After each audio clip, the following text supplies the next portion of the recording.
Thank you for tuning in to the Unjiggered podcast. If you enjoy listening, please consider subscribing and giving us a rating on your podcast service of choice. Also, don't forget to like and tag us on Instagram at unjiggered_media. Thank you to everybody for listening, and now on with the show.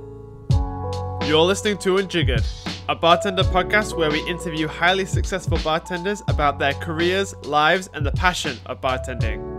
This week on the podcast, we have Elon Soddu, the head bartender of the Beaufort bar at the Savoy. We chat about starting off in the music business and the similarities with being a bartender, working at the Berkeley's Blue Bar, as well as breaking down his latest menu and giving his opinions on vodka. With this podcast, we want to peel back the mask and discover just how the greats really became the greats, so sit back and enjoy. Hello, my name is Elon. I'm the head bartender at the Beaufort bar at the Savoy. Thank you very much for finding the time. How are you? I'm very good, Michael. Thank you very much for inviting me today. So, you're in sunny Singapore. Have you visited some bars? So far, yes. I think only 3-4 bars, and today I'm gonna see 3-4 bar more, and tomorrow this is gonna be my last day. I'll try to visit as many bars as I can. How did you feel about it? Do you like it or? I think it's amazing. I realize the community here is very tight. Like they kind of support a lot each other, and the bars are very close to each other as well. It's very nice, very interesting for me. Yeah, and that's one of the things that I really enjoy about Singapore itself is that the community is like very, very tight, and people tend to help each other quite a lot. It's a very unique, it's very unique community. It's beautiful. So we are here to talk about you and your background. So first of all, would you like to tell us where you are at now? So I'm currently working at the Beaufort bar at the Savoy as a head bartender. And in March is going to start my 5th year there at the Savoy. So not too bad so far. I enjoy a lot. I love the place. I love the hotel. I love the bar. And in terms of your background, where are you from?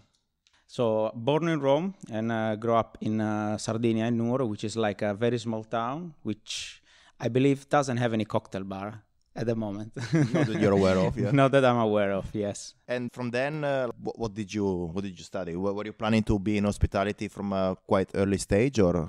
I always worked in hospitality since I was 14 years old. My first experience was a luggage porter in a resort. I was doing like summer season, working there, and in winter I was studying. But I didn't took this career seriously until I was probably 28. So I was working a lot. I worked in bars, worked in pub, mostly as a server though. But just when I came in London, I realized how much this job could be amazing. But one of the things about seaside Italy, and like I'm sure that Sardinia probably is even more so, is the fact that during summertime, like we all kind of work in hospitality, do we? I mean, it's kind of, yes. Yeah. Yes. I mean, it's like where you start saving your little bit of pocket money. Yeah, and, yeah. You know, it's very common for you to start working age 14, 15.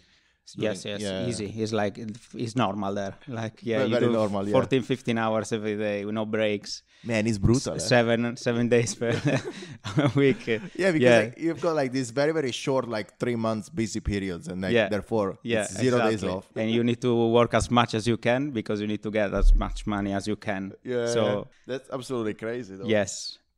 So here we are. So you are in Sardinia. You don't really think this bartending thing, it's a thing for you. What was your focus then, and what made you move? So I've been making music since I was 15, 16 years old. I was DJing and I was creating music.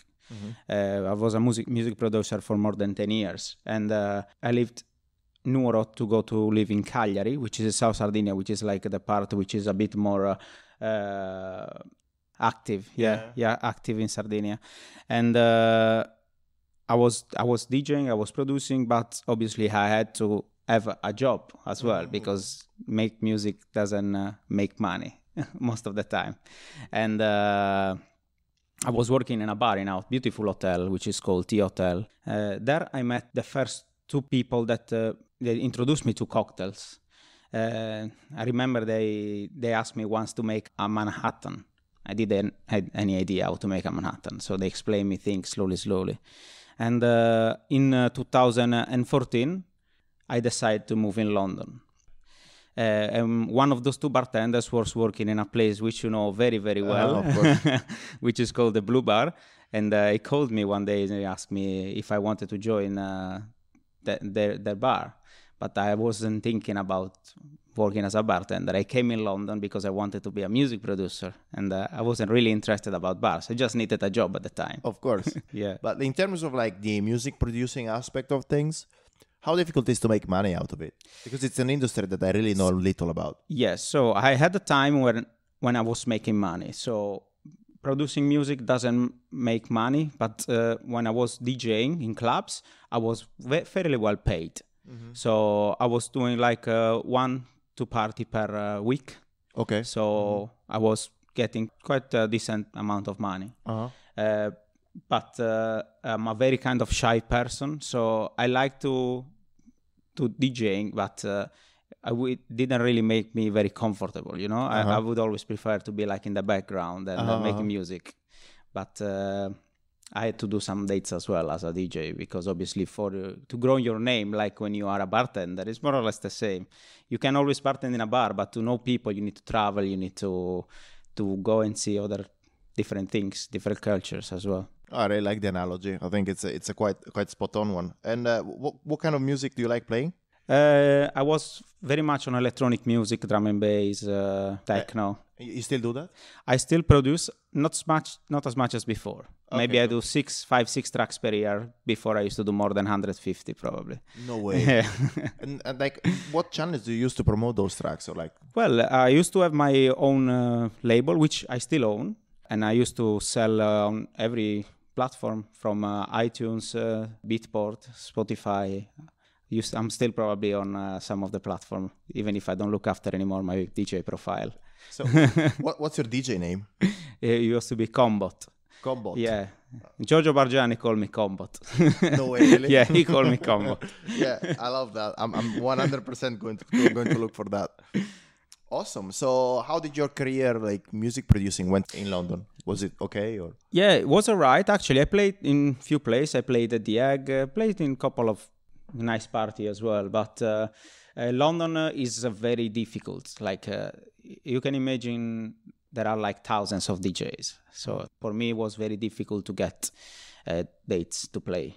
Mm-hmm. And eventually, when I start to work in the bar industry, I had to put my passion for music on a side, because I fall in love with the bar words. And yeah, but that's I'm assuming that London must be an incredibly competitive market for that. Incredible. It's like it's almost impossible as a new DJ to get into the industry, I believe. I think in US it's more easy. Yeah, I think in US it's more easy. In London, the competition is tough. It's very tough. Yeah. So you are at the Blue Bar at this stage. Blue Bar, I think, kind of fits your bill, doesn't it, a little bit? Yeah. Because it's upbeat. Yeah. Yeah. It's still in my heart. Yeah. It's, I still love to go there. Obviously, Andrea, one of my best friends, is a head bartender there. You were there. It still is a beautiful bar. And what made you fall in love with bartending? So I remember very well, like I had go to London with my very little English, start to work at the Blue Bar. Did my first interview in English with my previous bar manager, and I couldn't understand very well what it needed to be. So I just I just wanted a job. So I didn't really care about the job, which would be the job for me. And one of the first days, I was there polishing glasses, and I remember very well one of the first guests that has been served in front of me ordered like a bottle of Dom Perignon Rosé 2004. It was like, for me, it was like unreal, because I come from my background where if you were selling a bottle of Prosecco, it was already a big sale. Big sale. And I was like, wow, this is interesting. Then I start to watch the bartenders work, and I've been lucky enough to work with Swanee. And the first time I saw Swanee, because when I started to work at the Beaufort bar, he was on holiday, so I haven't met him from like the first 2 weeks. And all the guys that were telling me, you should see Swanee working behind the bar. And the first time I saw him, it was like incredible. I remember very well. The guest was sat at the bar, and Swanee knew already what the guest wanted to drink because he served him like 3-4 months before. And for me, this aspect of hospitality was completely unknown. I didn't know anything about this, and I was like, I want to be able to do these things. I want to be able to remember people, guest name. I want to be able to create something special for them. Yeah, but to put things into context, like Swanee is like this incredible guy, right? So it's like he's got this incredibly magnetic personality. It's surreal. I can remember because I worked with him at the American bar. Exactly. So, and the thing with him is like, first of all, like the bar would be very, very far away from the entrance, right? Yeah. And when he saw a guest that he knew at the entrance, he would just jump out. Yeah, like exactly. Yeah, exactly. He used to open his arm, and the guest was like, Swanee. And he's like, Mr. Smith, oh And my he remembered, God, unbelievable. Remembered all the name of the guy. I still struggle to do. And he remembered all the name of the guest and what the guest used to drink the time before. And I was like, it was very fascinating for me. I've never seen anything like this. For me, like work behind the bar was like taking an order, take the check, make the drinks, serve the drinks. All the aspect of hospitality was completely new for me. That's why also when I start to work like behind the bar making drinks, I was trying always to do something which was a bit more than pouring. Like I used to watch video on YouTube, video of yourself as well, because you have a very particular way of shaking. So which I was studying. Airplane shake. Yeah, the airplane shake, exactly. So which I was studying. Yeah, I studied a bit of working flair when I was home and trying to apply this while I was working behind the bar as well. So what happened after Blue Bar? So after Blue Bar, after I left Blue Bar, I worked with another ex-American bar, Ladislav, which he closed Bamboo Bar, which was a very successful and famous bar in London, and he was opening in the same building, a place called House of O. So he offered me a job as a bartender with him. But we both stay, I think, only 6 months there. So when Ladislav left, I decided to leave as well because I had the opportunity to join the Savoy. What was it that didn't click about that place for you? The Bamboo Bar was very successful. Absolutely amazing. Yeah, it was absolutely amazing.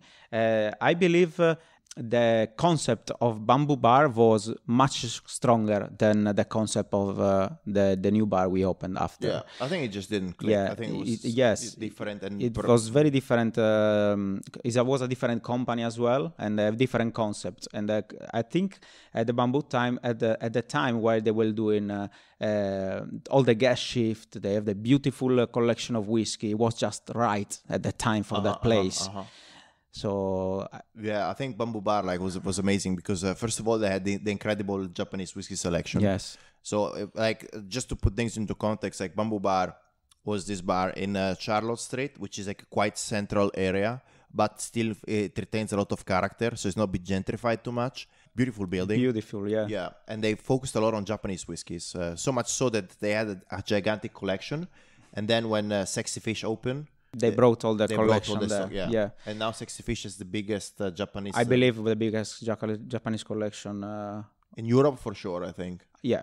Yeah. I think they have more than 400 now. Yeah, it's incredible. Crazy. Yeah.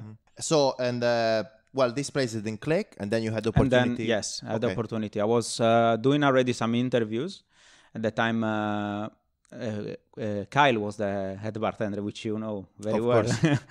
And I think I joined the Savoy just before you to leave, because I believe you left in 2016. 16? Yeah.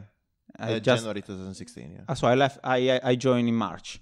Okay. So just 2 months after you left, basically.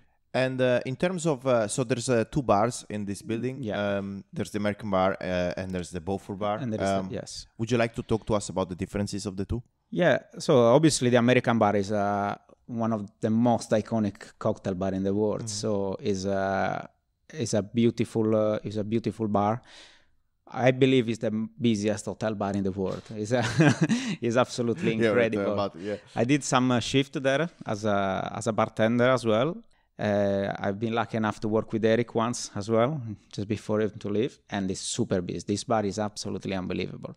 And I believe that helps a lot the Beaufort bar growing in a reputation as well, because the Beaufort bar at the beginning opened as a champagne bar, and then after they changed, they start to make cocktails, because I think the demand was that high that they had to change. They had to start to make cocktail, and obviously Chris Moore at the time, he wants to make cocktail. Yeah, of course. And there's a lot of demand for that, and there's not so much demand for premium champagne there. Yeah, is it? We still do a lot of champagne. We have, I think, more than 60 reference at the moment, but 22 champagne by the glass as well, which is quite high. Big, yeah. But still, we do like probably still 70-80% cocktail. And so obviously, like, Beaufort bar is a perfect fit for you. What do you think that it's the element that makes it click, like you and the bar? I think just first of all, like the look of the bar, this beautiful kind of stage theater. So you are like in the center of the room in the bar, and all the guests are always watching you, always watching what you are doing. So it makes you feel very special. So that's why I believe I liked a lot. And then probably the fact that it's still a luxury 5-star hotel bar, but we are like very friendly with the guests, sometimes even too much. But I think the guests love this fact of being like in a 5-star hotel in this beautiful dark room, but the staff is like a bit more casual and friendly than other establishments. So yeah, so I can be myself. That's great, isn't it? I think that's exactly what makes people stay, right? Because if you can express your personality through the way you work, I mean that's you don't have to fake it, right? Yeah, exactly. Yes. And so the Beaufort bar has a bit of a reputation for theatrical menus. Yes. Like a positive reputation. This was started a while ago. Yeah. Which probably was the pop-up menu. Pop-up menu of Chris Moore, one of probably the most successful cocktail menu. I've been lucky enough when I started to work at the Beaufort bar, we still had the pop-up menu for about five months, something like that. And the menu was absolutely beautiful. We had this big book, and while you were opening, there were all the images coming up, like popping up, and the guests loved it. So when we changed menu again, we still wanted to do something which was like theatrical. So we created a tunnel book after that. And after it's kind of a bit of a tradition for the Beaufort bar, all the menus we do, they need to be different. We never did a menu which is similar to another one. We always do something different, which is like very interactive for the guest as well. So obviously, like, to come up with such creative ideas and concepts requires a lot of energy and effort. Yes. How do you guys do that? So what's the thought process behind it? How do you guys go about designing these amazing concepts? Yeah, so at us to make a menu, to create a menu is a very long process. So usually it's around 6-7 months to create a cocktail book. I believe our next menu will be launched again in October this year. We are right now working on the menu, and it's always a teamwork. It's not myself, it's not one person only. It's always a teamwork, because to come out with such an interesting concept every time is very difficult. So all the team is involved, from the barback to the host to the bartenders, and everybody comes up with a story, comes up with different concepts, drinks, elements of interaction with the guests. And because everything we do is very much guest focused. So all the stories we do, we try to fit them to the guest experience. So how many ideas do you go through, more or less? Like, say, like for the last menu that so for the last menu, for Interpreted Magic, we came up with a concept first, then we throw up like I believe 35-40 ideas for cocktail, and we select 21. Okay. And would you like to talk to us about that menu specifically? So what's the brief? Absolutely. So like 2 years ago, we started like a project with our when I started as a head bartender, me and Joe, we started this project called Music, Magic and Drama. As the Beaufort bar is a stage, so our concept was we try to take inspiration from the Savoy theater or a different theater play, also around London or around the world. The first menu was called Music, Magic and Drama, and it was a 3-part menu which was pretty much focused on music. The second menu we did, which is Interpreted Magic, is a menu which is more focused on magic, but not magic as a magic tricks or wizards. It's more about things that magically change the world. For example, the advent of internet. Okay. So there is a cocktail inspired by who invented the internet, which I think changed the world Very much. very so, much. Yeah. So yes, so it's magic interpreted by us. It's not like Magic tricks. Yeah. magic tricks. Yes. How is the menu format? Like, how does the menu look like? So this one is a book which is divided still in 3 parts, which are called the Turn, the Pledge, the Turn, and the Prestige. And the menu is divided by color of pages. So we have the white section where you have all the champagne, the rum and the vodka, the red section where you have all the tequila and the gin, and the black section where you have all the whiskeys.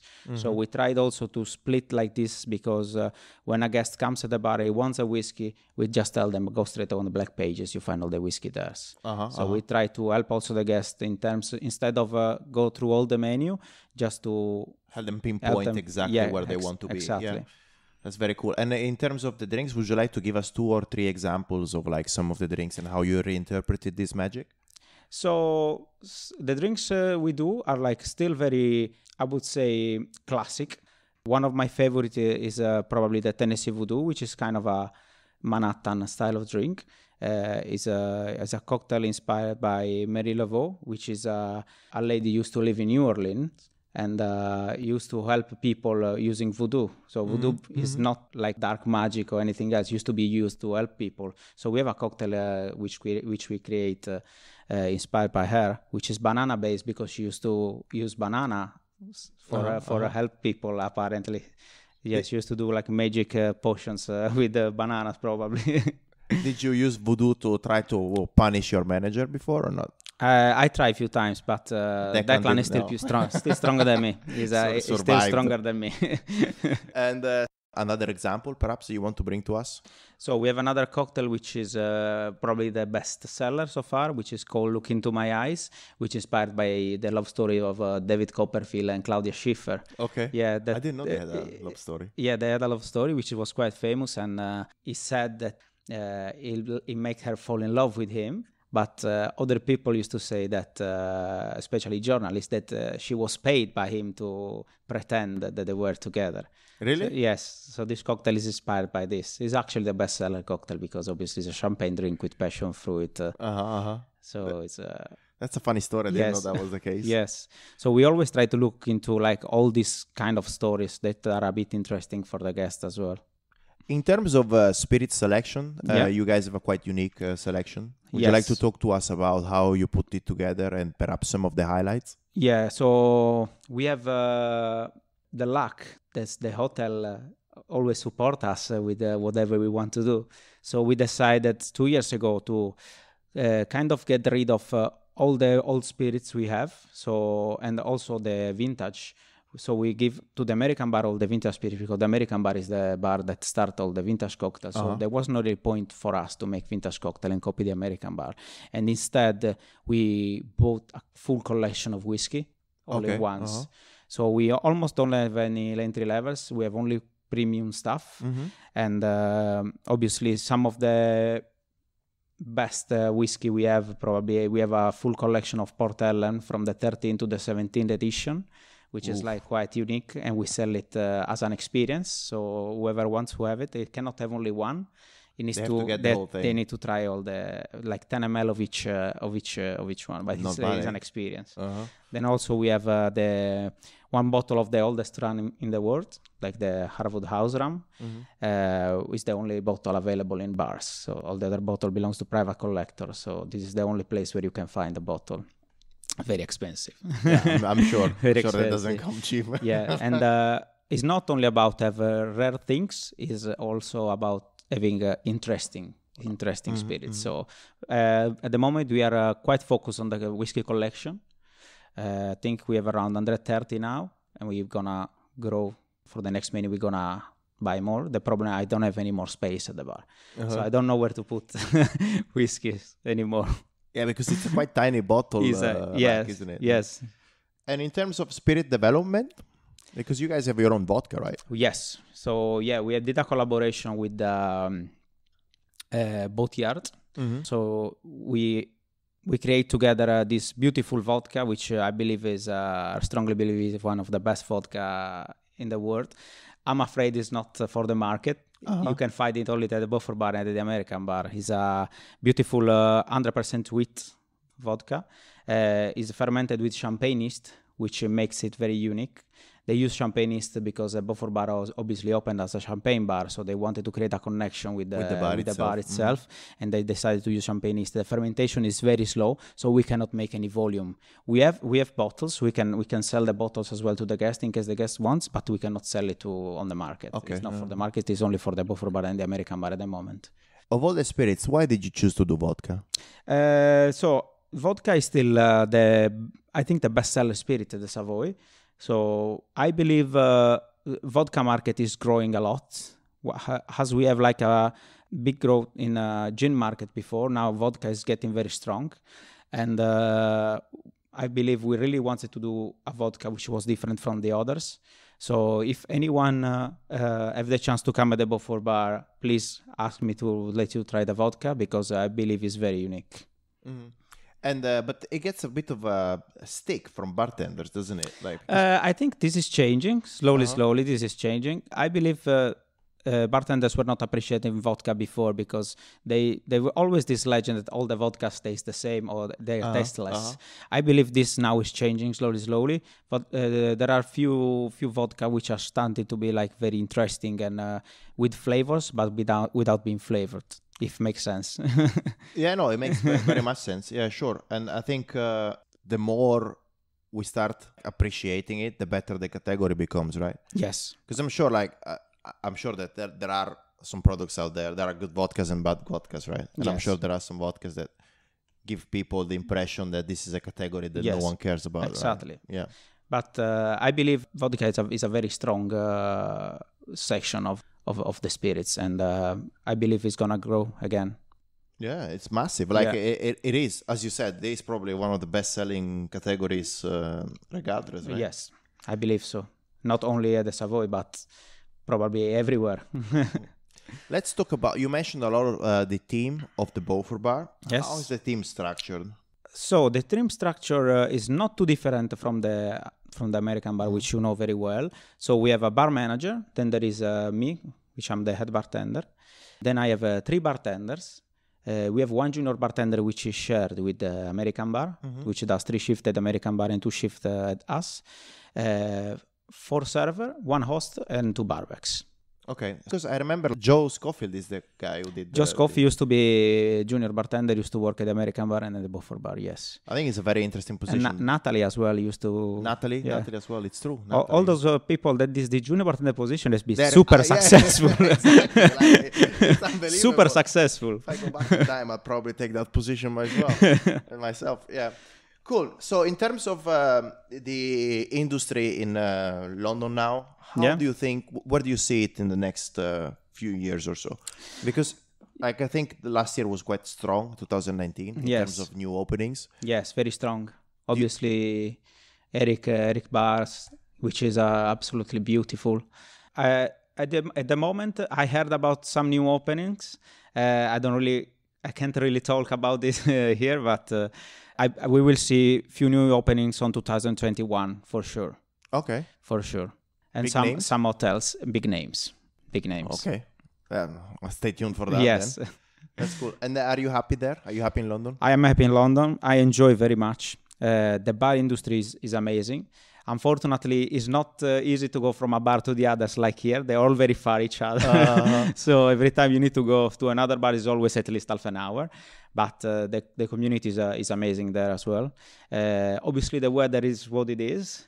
But once you sit in a bar, you forget. Of course. And was it difficult for you to move there? To London? No, it wasn't difficult at all. As soon as I start to work, as soon actually you start to work in London, the time goes that fast that you don't even realize. Like 1 year passed that fast that it looks like a week. Yeah, and plus what I like about it is that you develop these connections with your colleagues that last for very, very long time. Yes, exactly. Especially working at the Savoy, and probably the Beaufort bar even more because we work only evening shift, so all the team always work together. It's like a Michelin star restaurant. All the team always works together. That's so cool. The amazing thing of London is that, and I think of the bartending community generally speaking, and you can probably feel it here in Singapore as well, right? Is that the world is such a big place, but our community is so small. Yes. Like we all know each other and everything, and all sorts of things like that. Cool. So I think it's a nice thought to wrap this conversation around. But I have one question that I ask everyone. So it's time for you to be grilled. It's like, if you could choose your very last drink, what would that drink be? Probably a glass of champagne. Yeah. Any Cheers preference? of my last drink. Any preference? Rosé champagne. Yeah. That's amazing. Thank you very much for your time. Thank you very much, Michele. We hope you enjoyed our interview with Elon. We are Unjiggered_media on Instagram, and you can follow our personal accounts at mmadiotti89 for Michele, Alex J. Murphy for myself, and Adrian Bessa for Adrian. Thank you for listening.